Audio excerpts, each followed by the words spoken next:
I would like to welcome you, our esteemed viewers here on GBS TV. And also today, inside in Focus program, we have our guest. And the name of our guest is Professor Dr. Peter Baofu. He's an American visionary.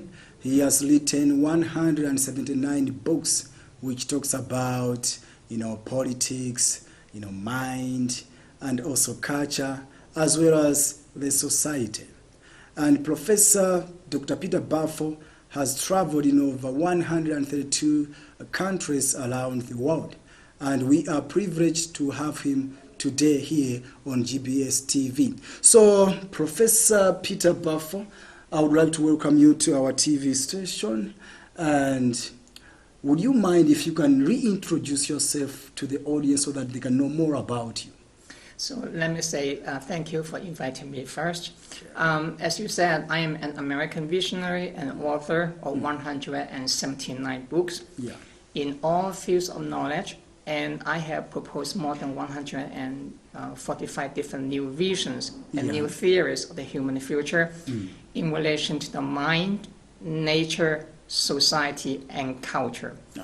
Which means that I have written on all of them and proposed many different visions in the formal sciences, the natural sciences, the social sciences, and the humanities in all fields of knowledge, not just in relation to one culture and one society, but about the entire planet Earth.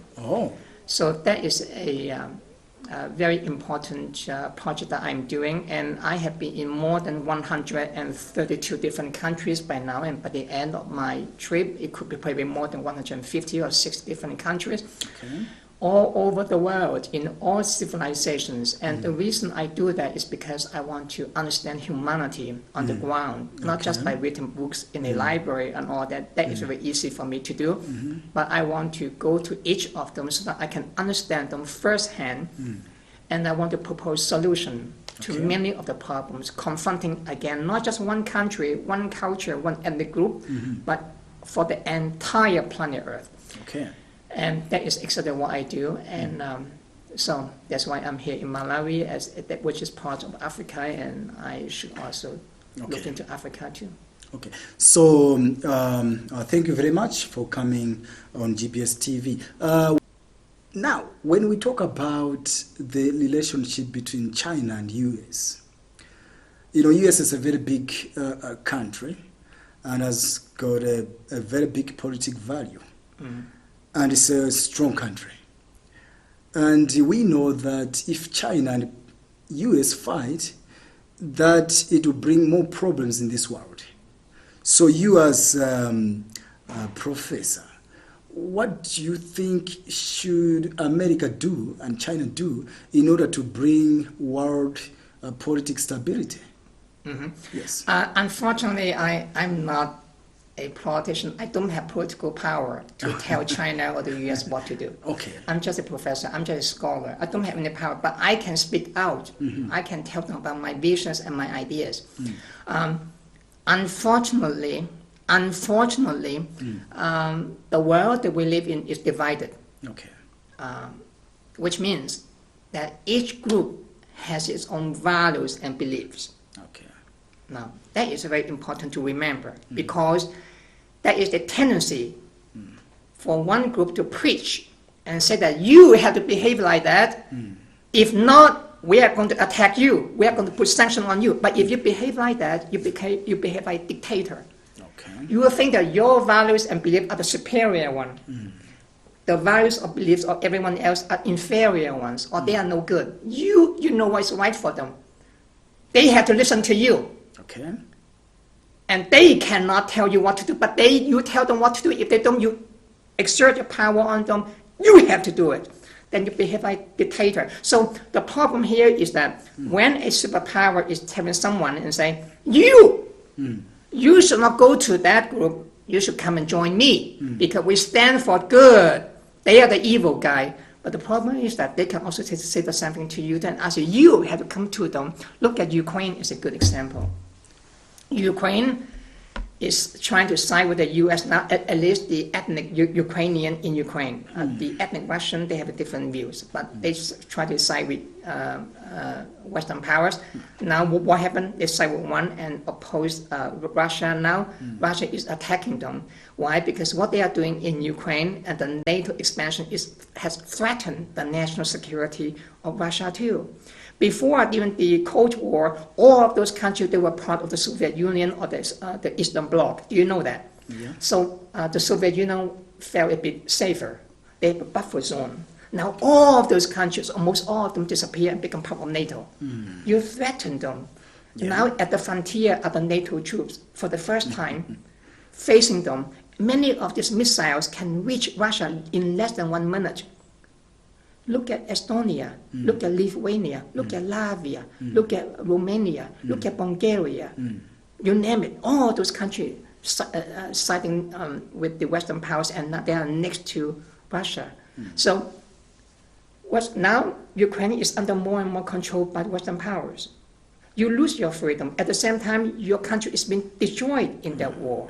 So there is a problem here. So for many countries like those in Africa, if I had an advice for them is that don't repeat the same mistake that Ukraine, but before that Georgia, do you know Georgia? Yes. They say that they made the same mistake. Georgia went to war with Russia thinking that Bush at that time could sign, NATO could side with them. They did not. Okay. So now you have the kind of frozen war between, let's say, Georgia and Russia. Now you have another war going on. This is going to last for quite some time. Now Western powers on one side asking everyone to join them. If you don't, you do business with them, we're going to put a sanction. So they force everyone to sign with them. But many other countries outside the Western world, I have been in so many countries now, many of them do not want that. They don't want to be part of that. Okay. I spoke to them, I understand their rationality. They say, look, if two of them, the rich countries and the powerful countries want to fight, you want to kill each other, fine, go ahead and fight. That's your business. But us, we do not want to be part of that. We want to trade with you, we want to trade with them, we want to be nice to you, we want to be nice to them, but we can help you by offering a peace process. That's why South Africa, many African countries now in your continent are offering Ukraine and Russia and Western powers now a peace process, a mediation, ask them to talk. Yeah. So I think that's much better off for them. If you ask me if I have any advice to give China and the US or many of those countries at war, I don't think they will listen to me because I have no political power. Yeah. But if I have the chance, I could say that stop spending more time fighting, spend more time talking about how you can cooperate each other to benefit each other. Yes, you have disagreements. I know that the disagreements are not small. They are very, very major. But if you continue fighting like this, you lose the other side. You have more to gain from cooperation. I'm not the only person who is saying that. Even Henry Kissinger, do you know who he is? Henry Kissinger even said the other day that the U.S. foreign policy now is based on the emotion of the moment. Okay. The U.S. does not have a strategic vision to deal with China in such a way that it can benefit the world in the longer future. Both the U.S. and China. That is something that we need. Okay. But we don't have it right now in the U.S., for example. I would like to appreciate for all the answers to all my questions. And so our viewers, that was our talk with Professor Dr. Peter Baofu. I'm sure that you have entered deeply into the world and what is happening. I'm sure that you have learned a lot. Thank you very much for being there to watch our TV station, GBS, on the In Focus program. Thank you very much. Till we meet next time. Thank you.